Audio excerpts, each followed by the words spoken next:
Hi everybody, it's Katie here, and we're playing along on this second Saturday of the month for the Scrapper Sketch creative team. Mel and I are both part of that, and this is the sketch we're using from the December 1, 2021 challenge. And we're going right back to the very beginning, and we're showcasing all of Lisa's wonderful sketches by recreating them in our way in today's paper ranges. So we decided that we would do this each month, and we have been creating these layouts to help Lisa and also get photos onto pages and into our albums as well. Now, Scrapper Sketch is a great Facebook page and also a premium shop where you can purchase printables and stencils and access premium sketches. But the Facebook one has new sketches every Friday. And as I said, Mel and I are part of the creative design team, and we get to showcase these great sketches for you and encourage you to be creative with them. So today's sketch that Mel and I are both working on, as I said, is the December 1 sketch from the event that Lisa held in 2021. And we're using that very first layout.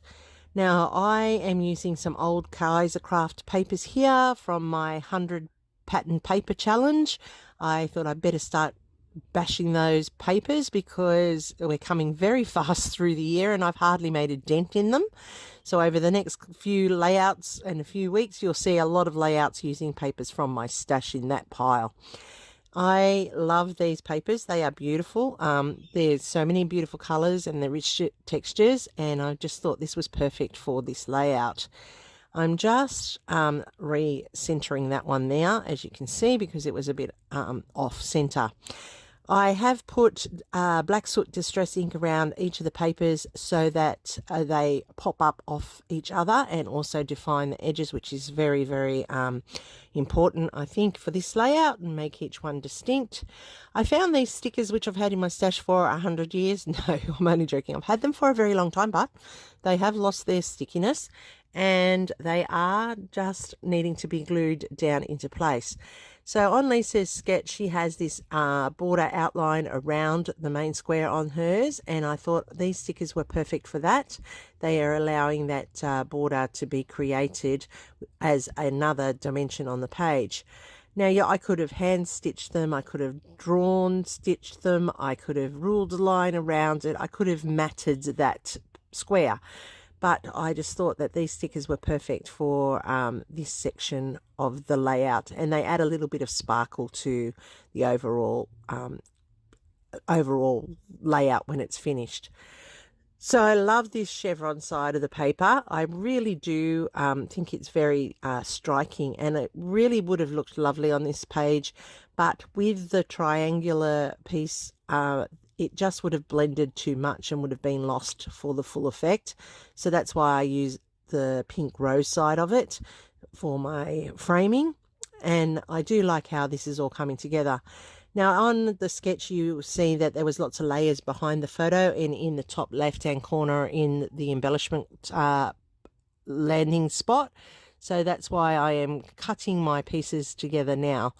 I have cut some in half because they're going to peek out from underneath. They'll look like they're full pieces when they're finished, but you and I'll know that they aren't, that they're just pieces that are being added in to look like a full piece across the layout.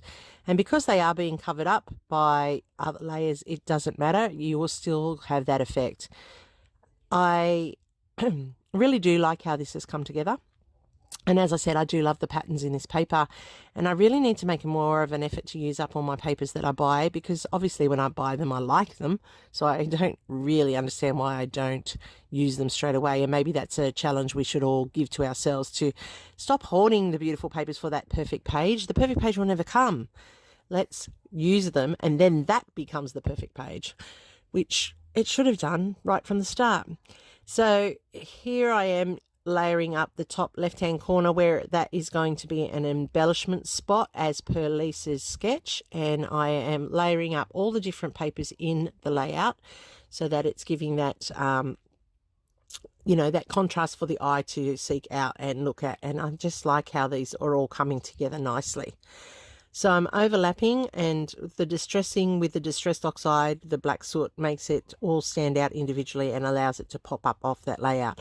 Now you'll see here in a moment that I have made a mistake and I have to readjust it, because I have that chevron piece over there on the right just a little bit too high, and I realize it when I stick it all down, and then I have to unstick it and move it down.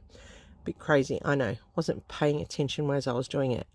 And that's when I put the photo in and I go, yeah, no, I didn't exactly the right spot. And I move that across, and then I put that in, and they're touching, and I don't need that touching because that's not how it is on Lisa's.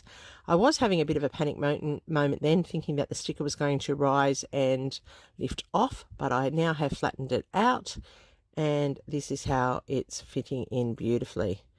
And that's how it sits. So I'm just carefully making sure that it's straight. Then I can put my photo down. The photo is of myself and two of my daughters. We were at the Easter show. We were having a time out just before we were heading into the arena to watch the main events of the night. Now I have got that grid panel there. That is from one of Lisa's printables range, which you can find at her shop. And I'm just tucking in some flowers here as the embellishments, and I also am tucking in little tags. They are from another range of Lisa's printables that you can get on her shop, and I'll have all those details down below so that you can go and check them out. Now I have this title here. Originally I had Sweet Memories, and I cannot find the word sweet. I have misplaced it from the time I put it next to my layout to actually trying to use it. It'll turn up one day. It's obviously fallen on the floor somewhere, or it's been tucked in a piece of paper somewhere, and it will turn up when I least expect it. But the memories will do fine for my title here. I did colour it with a distress spray, and that's given it the perfect match for the rest of the layout. Now I am adding in 3 little punched dragonflies, because that will finish off those clusters, but it is also part of a challenge from the 100 pattern paper challenge to use my punches on there. That's how I've done that for this layout. I like how this has all come together. The only thing I added in were buttons. They were also part of the 100 pattern paper challenge, and I think that that looks like an extra that suits this layout based on the style of papers that are being used and the patterns in the papers. I'm just going to finish off with a little bit of splattering using the black distress here. That's from Dilution Sprays. It looks fantastic and it suits the layout perfectly. So there you have it. There's my layout. That's my take on the sketch. Lisa does a great work with her sketches, and Mel and I are lucky to be able to work and showcase her work for her. Please check out the Facebook page. You'll get new inspiration every Friday. I love all the details in this one. I love how it all came together. It is a pretty layout. Those sparkles in that border are just enough that it makes enough of an impression on there. Don't forget www.scrappersketch.com for all these sketches, printables and stencils, and now ebooks. You will love what you see. I hope I've done enough to earn a thumbs up from you. Don't forget to go and check out Mel. I'll have her details down below. She will have done this sketch as well, and I can't wait to see how she interpreted it. Happy scrapping till next time, and here's my next layout for you. I will see you over there real soon.